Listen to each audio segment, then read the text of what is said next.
eu tenho ouvido alguns médiuns do Brasil inteiro, sem que eles saibam que eu estou falando com eles, agora eles talvez saibam, mas enfim, já ouvi, como foram as percepções deles durante a pandemia, as percepções espirituais durante a pandemia. E tem uma linha de relato, e que eu posso dizer que eu também acredito nessa linha de relato, de muito resgate, muito apoio espiritual chegando no planeta, vindo de outros planetas, Sim. né? Tá bom, nem te falei, né, assim. Então, muitos espíritos vindo da constelação de Aldebaran, muitos espíritos que têm correlações diretas com a Terra, né, espíritos ligados a planetas que já exilaram espíritos para cá e outros que já receberam, porque a gente está num processo grande de transformação do planeta. Então, como ia ter uma desencarnação em massa muito grande, muitos espíritos evoluídos vieram ajudar a tentar manter o equilíbrio, e também porque começou um processo de expurgo, né? Esse processo de expurgo ele vai durar esse século inteiro, pelo menos até a metade, e esse processo de expurgo tipo, quem não tiver merecendo estar no planeta não volta mais. Isso eu consegui recolher de pelo menos uns 10 médiuns diferentes. Belo Horizonte, Brasília, aqui em São Paulo, no Nordeste, no Rio de Janeiro. E, enfim, para mim isso é um pouco do método do Kardec, né?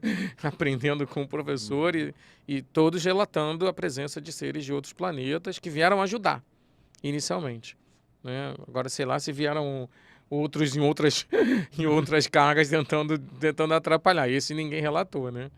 E, obviamente, entendendo a correlação dos mundos, etc., é bem possível que isso esteja acontecendo mesmo.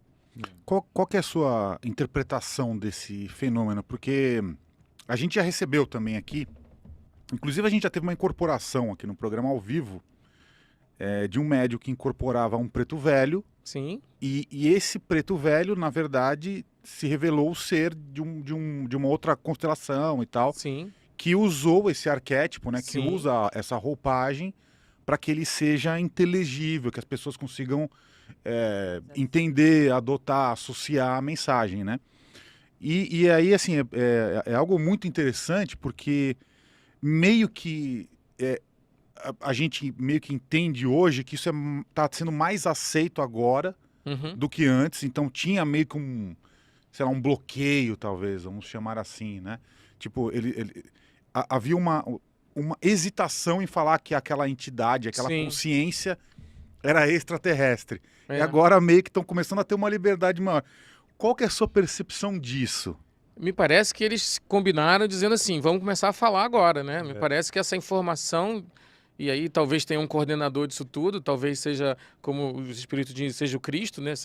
Que é o espírito mais evoluído que passou por aqui, segundo alguns relatos da doutrina, né? O Emmanuel sempre fala sobre isso. Talvez ele tenha juntado a galera e falado assim, olha, pode começar a falar, pode dizer que vocês estão inseridos, que a Terra está inserida num contexto cósmico, interplanetário, e que, gente, o que mais tem que ser feito agora é se transformar, né? Processo de transformação. Por isso que esse exercício de autotransformação é o que os espíritos disseram através do Kardec, que é a única coisa que o espírita deve fazer de verdade, né? Você reconhece o verdadeiro espírita, porque fora isso, for defender a doutrina espírita, for um hipócrita, vai ficar no meio do caminho. For falar em nome da moralidade, for um imoral, vai ficar pelo meio do caminho. Mas, se for buscar entender as suas imperfeições, as bobagens que fez, etc., isso vai dar certo. Um campo de pesquisa que eu também tenho feito são as investigações do inconsciente, que também vão gerar filme em algum momento. A Associação Brasileira de Psicoterapeutas Reencarnacionistas, ela hoje é uma associação mais bacana, eles estão se formando através das práticas de investigação do inconsciente, a boa e velha terapia de vidas passadas, só que olhada do ponto de vista da doutrina espírita. Ah, Wagner, mas se a gente tá lá, os espíritos disseram que a gente não pode lembrar do passado, porque já que senão você vai fazer o eterno retorno, né? O inimigo vai matar o outro inimigo, ninguém casa mais, ninguém junta na família mais. É verdade. Mas em casos específicos, a espiritualidade tem permitido e que as pessoas mergulhem no passado, em suas memórias mais atávicas, né, seus arquivos acásticos, como se diz, ou seja, no seu perispírito, e relembrem e vivenciem situações que ainda são situações limites, situações de transformação. E essas situações passam por processos terapêuticos, acompanhados por terapeutas capacitados para isso, e dizendo, olha, você tem feito isso há algumas vidas, você tem feito aquilo.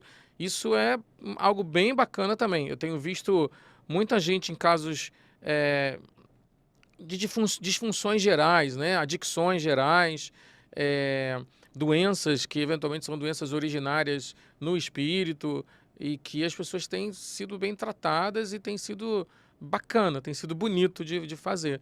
Tenho visto muito trabalho nessa área, então a gente também tem investigado, porque eu acho que isso explica um pouco a continuidade da história, né? De onde nós viemos, quem nós somos e para onde nós vamos, né?